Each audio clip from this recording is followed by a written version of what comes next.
6 years past the start of the COVID pandemic, millions of people around the world are still experiencing long COVID symptoms. Our guests are from Mass General Brigham, and they are on the cutting edge of the latest research. We identified these really unique patterns that really, there was a lot of variability that we identified. And so there were some participants who had a really consistently high and persistently high symptom burden over time. There were some participants who had intermittently high symptom burden, meaning that their symptoms kind of oscillated around the threshold of 11 for having long COVID. Joining us today are Dr. Bruce Levy, the Division Chief of the Pulmonary and Critical Care Medical Division, and Tanayott Thaweethai, the Associate Director of Biostatistics, Research and Engagement. He earned his Ph.D. in that field from Harvard University. I think that we have a relatively, and let's hope, unique situation where we have so many people that have developed long COVID that it gives us an opportunity to try to get to the bottom of this particular post-infectious clinical syndrome. And this is Conversations on Healthcare.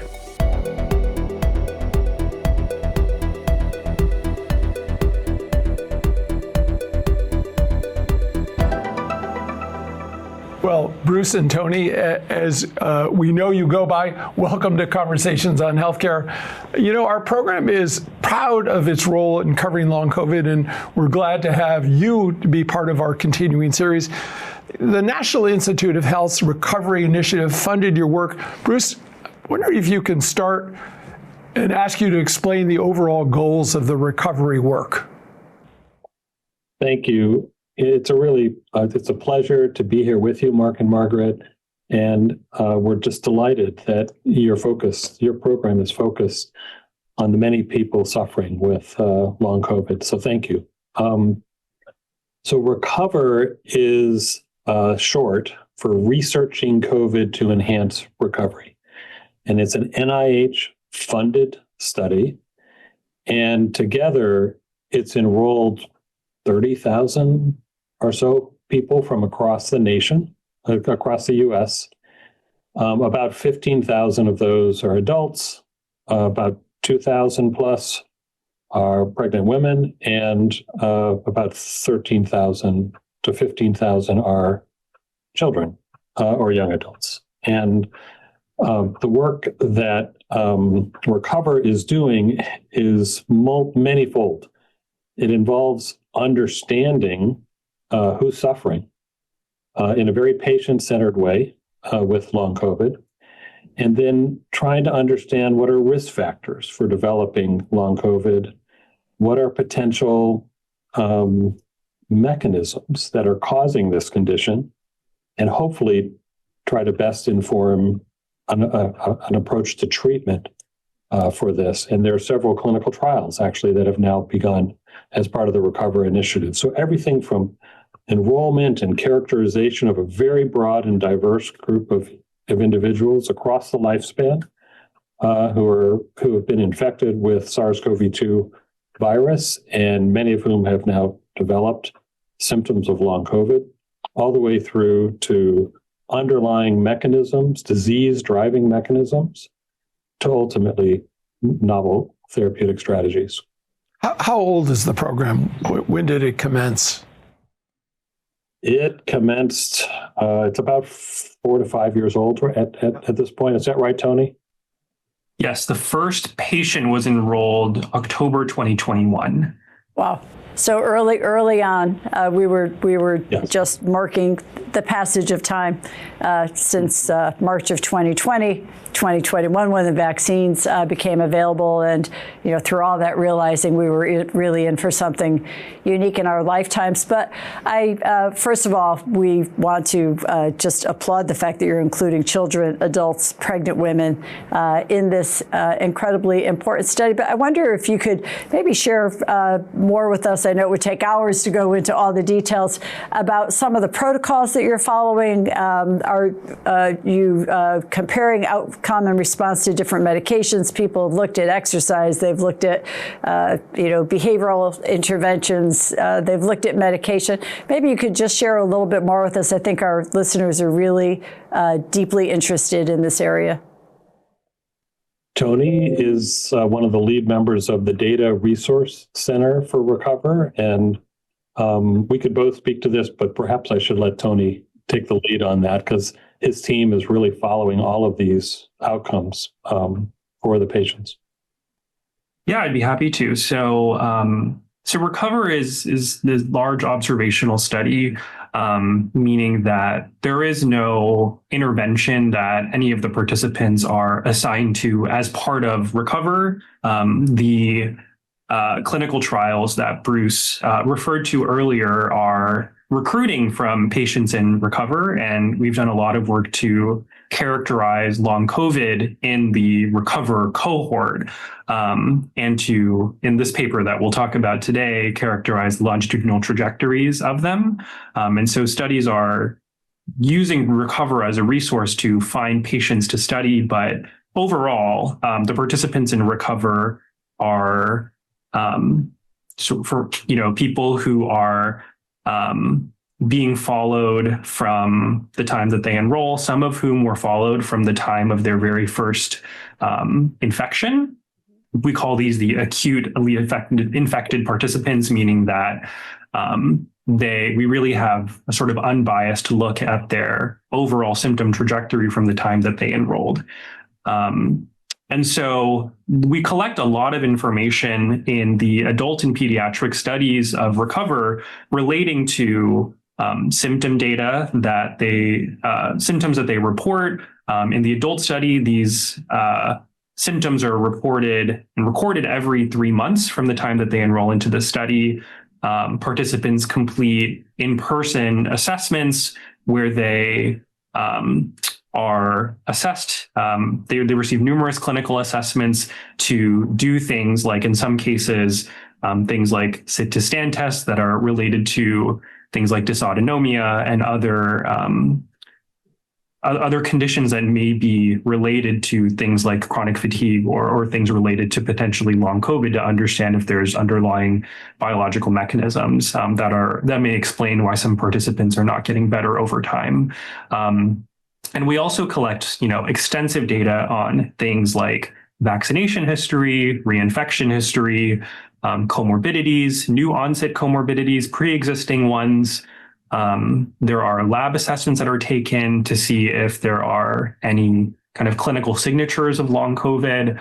And the list goes on, including things like social determinants of health, and as well as, a record of the different medications that people are trying and other types of interventions and therapies that people are trying. And so, again, because it's an observational study, we aren't randomizing people to these different assessments, but we are able to try and learn from whether, people who are using particular therapies are getting better, but we have to be very careful in the analyses of those data, accounting for things like confounding, indication bias, and so on. So there's a ton of data that we're collecting as part of Recover, and we expect it to be a really rich resource really for years to come, as we try to answer the many questions around long COVID.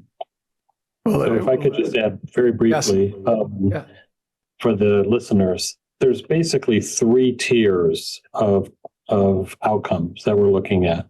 So the survey instruments that Tony was referring to, really detailed battery of survey instruments every 3 months, and some very, very basic clinical testing like blood tests in tier 1. In tier 2, and so everybody gets that. A proportion of people also get a little bit more sophisticated clinical testing in tier 2. So it might be like a chest x-ray, and it non-invasive, but some additional clinical testing. And then there's a smaller fraction of people who actually will get tier 3 testing, which would be even more invasive. And it might be something like a brain MRI or a biopsy. So we're really categorizing everything from the patient's history, as Tony was mentioning, all the way, and their life circumstances, social determinants of health, et cetera, all the way through to kind of more routine clinical testing that gets even more sophisticated in some patients. Well, it sounds like you're covering the waterfront and collecting data. Dr. Levy, you and your team identified patients with long COVID using the Long COVID Research Index. I wonder if you could tell our listeners about this symptom-based tool and how your colleagues developed it. Sure. Well, the lead author is Tony. So I will briefly tell you that it's a research tool that is proven to be quite useful in providing some rigor, scientific rigor, around identifying people that are very likely to have long COVID, and to try to separate them from people that are less likely to have long COVID. And long COVID patients can suffer a range of like over 200 symptoms. Many of them are nonspecific. So we needed some research tool to have, so we weren't walking in quicksand, so that we could have an anchor in order to do scientific investigation. And so in a really elegant series of analyses, Tony and the team in the Data Resource Center came up with the Long COVID Research Index, which is based on a number of symptoms that patients can get, some of which were a little more likely with long COVID. And then when you add them all up, that patient becomes very likely to have long COVID. And so there's a symptom score, there's a threshold, the score of 11. And Tony can go into a little bit more detail if you like, but basically it's a quantity of symptoms. Now, this is not to say that somebody who has just one symptom but is really debilitated by it doesn't have long COVID. So this is not a clinical definition of long COVID. And so there's some nuance there that the investigators that are part of Recovered just needed to have some scientific rigor around these investigations that ensued. But Tony, you may want to say a little bit more about this. Sure. Yeah. I mean, I think that was a complete explanation of what it is. I think so. It was derived initially by comparing people who did have a history of COVID versus people who didn't have a history of COVID. And the idea was that the symptoms that really differentiated those individuals would be the symptoms that are key indicators of long COVID. There were a lot of symptoms that are kind of nonspecific, as Bruce mentioned, things like depression and anxiety, which increased in prevalence for everybody, whether they got infected with COVID in the first couple of years of the pandemic or not. And so our objective was to identify these symptoms that were really distinguishing, that could really be the hallmarks of long COVID. Again, it's not a tool intended for clinical diagnosis, but we found that it's really useful for research studies because if we were to just use a definition for long COVID that meant, you just had at least one of a list of 200 or more symptoms, most people would be classified as having long COVID, we don't want, which I think kind of undersells the severity of long COVID, that it is something that that is very uniquely affecting a unique group of people. So we needed to develop a tool that, to use some statistics terminology, was sufficiently sensitive and specific to ensure that we had a label that was rigorous enough that could be used for research. And this really has been the basis of a lot of different analyses that we've been working on through Recover, relating long COVID to risk factors related to social determinants of health, finding that people who are assigned female sex at birth are at higher risk of long COVID, evaluating whether there are lab diagnostic criteria that can identify long COVID. Just so much research that has been kind of enabled through the development of the Long COVID Research Index. And there's also a separate research index that's been available for pediatric populations that we've developed, knowing that the symptoms of long COVID can look quite different in adolescents compared to younger children, compared to even infants who also can show signs of long COVID as well. Well, that takes us, I think, and I think either of you, we'd be really interested in hearing more about the work you did then with the trajectories index. So you have the symptom checklist, and then I assume some measure of going forward. What do we see as things evolve? And either of you, if you could talk about the long COVID 8 trajectories that you published in Nature Communications, we'd be really fascinated to hear that. Sure. Tony, you want to start or you want me to?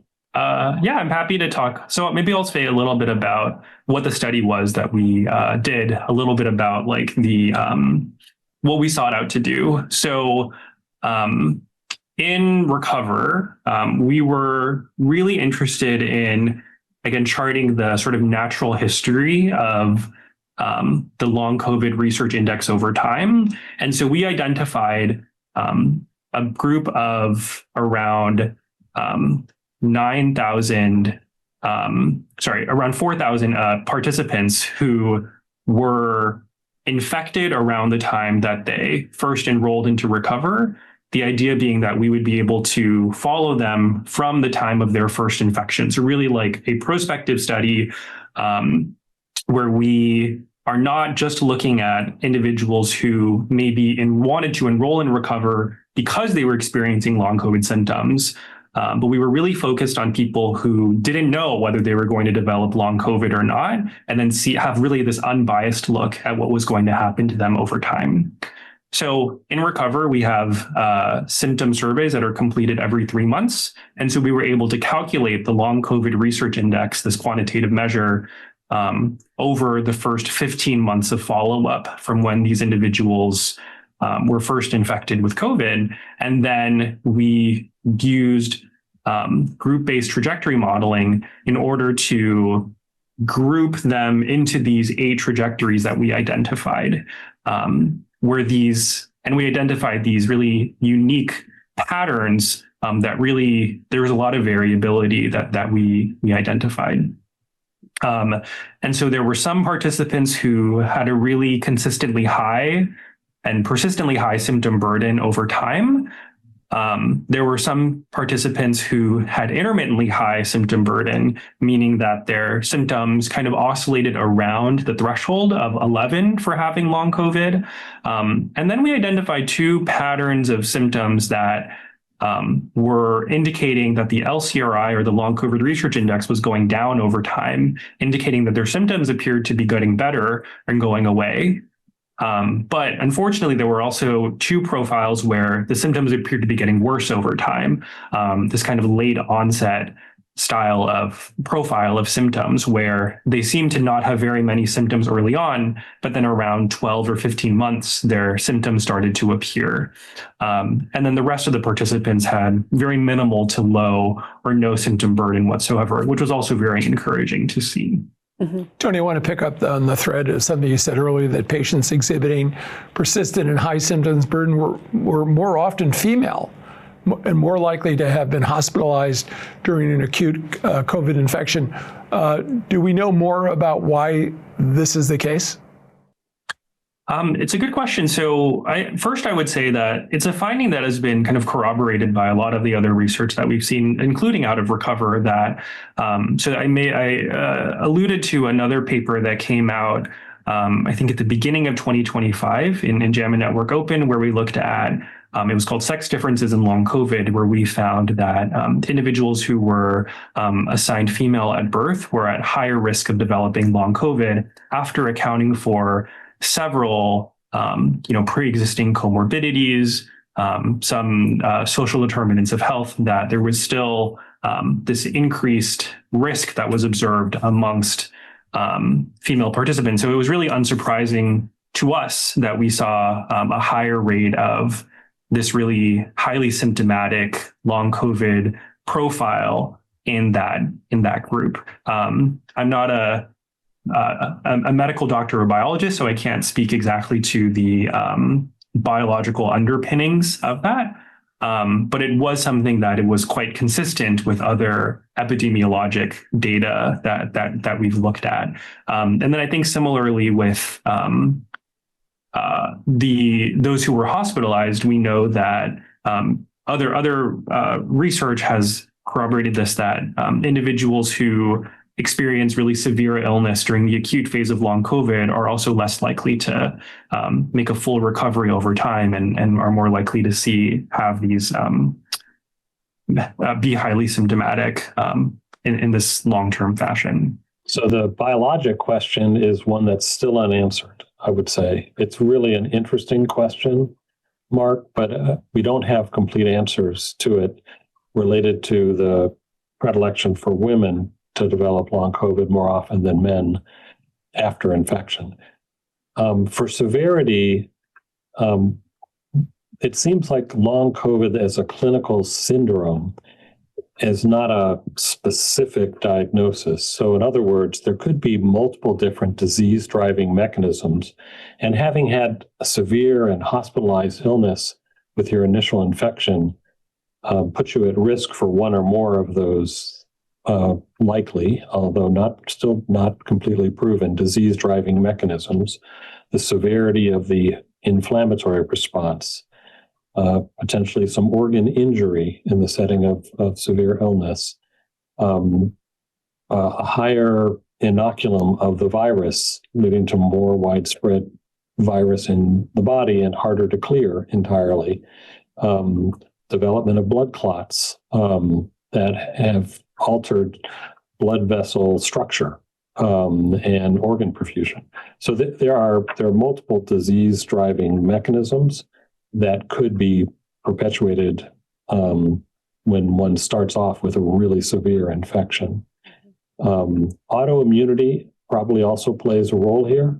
And in general, autoimmune illnesses are a little more common in women than men, as a broad generalization. But again, the questions you ask are really kind of open research questions, and they're fascinating because it's probably yes and. There's probably multiple explanations. It's probably more of a clinical syndrome than a specific. It's not like cystic fibrosis where there's a genetic mutation and it causes a disease. This is likely to be multifactorial. You know, I was thinking as you spoke about our social groups, right? We all have social groups, and I think of mine, and I think each of the trajectories are represented, right?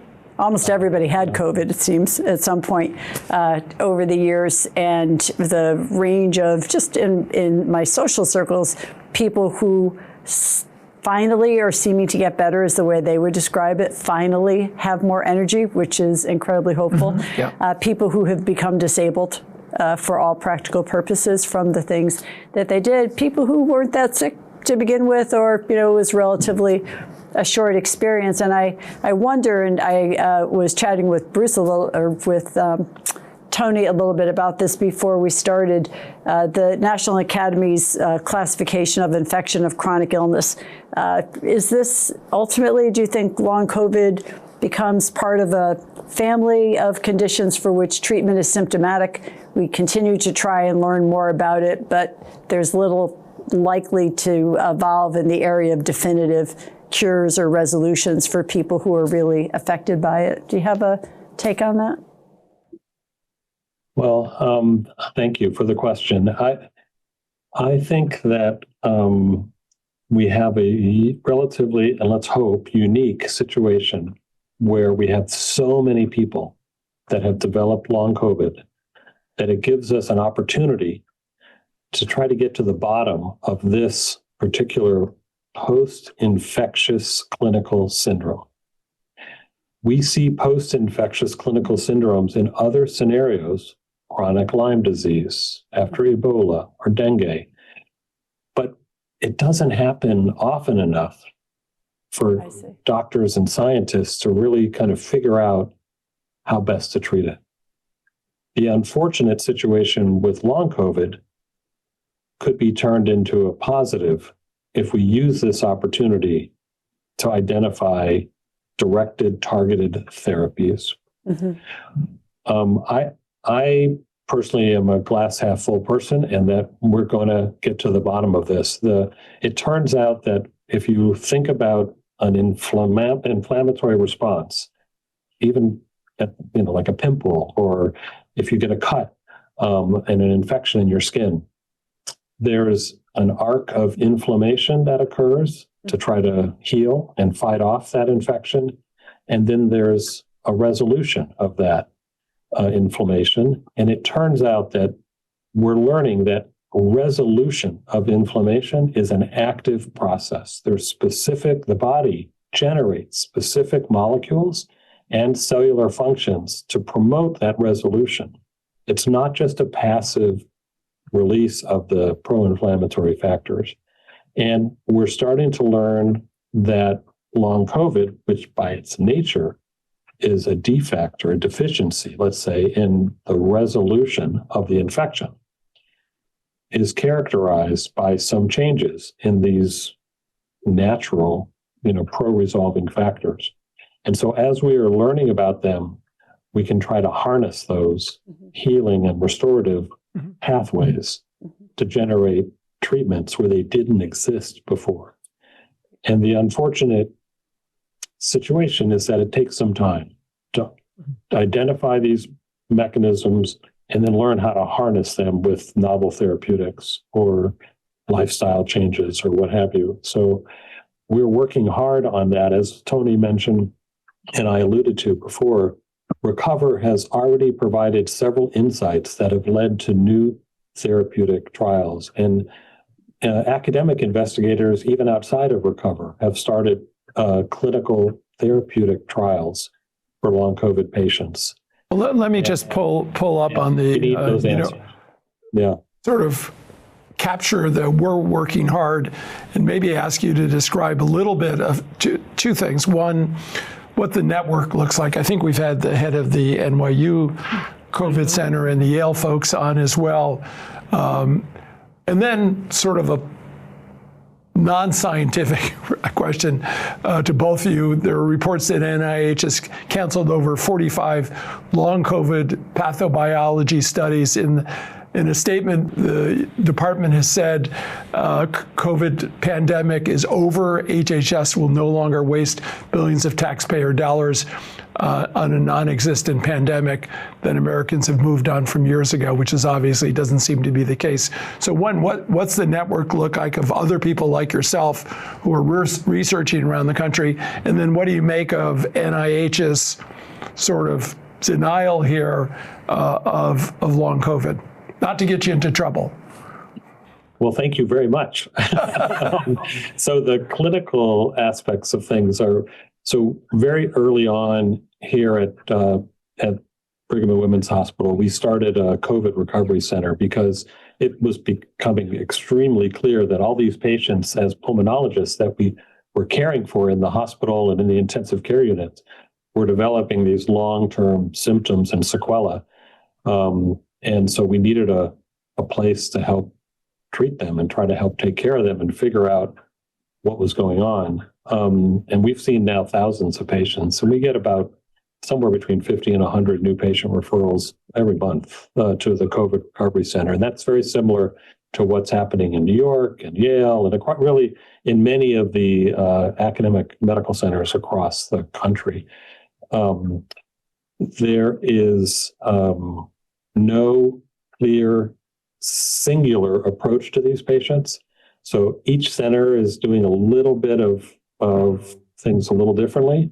There's some suggested approaches, mostly holistic and relate to symptom-based control and enrolling in clinical trials. And there's support groups and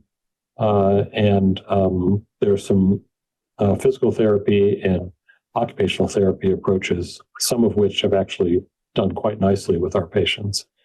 But there's been a need for centers of excellence, let's call them, although, again, we don't have a singular way to treat patients with long COVID.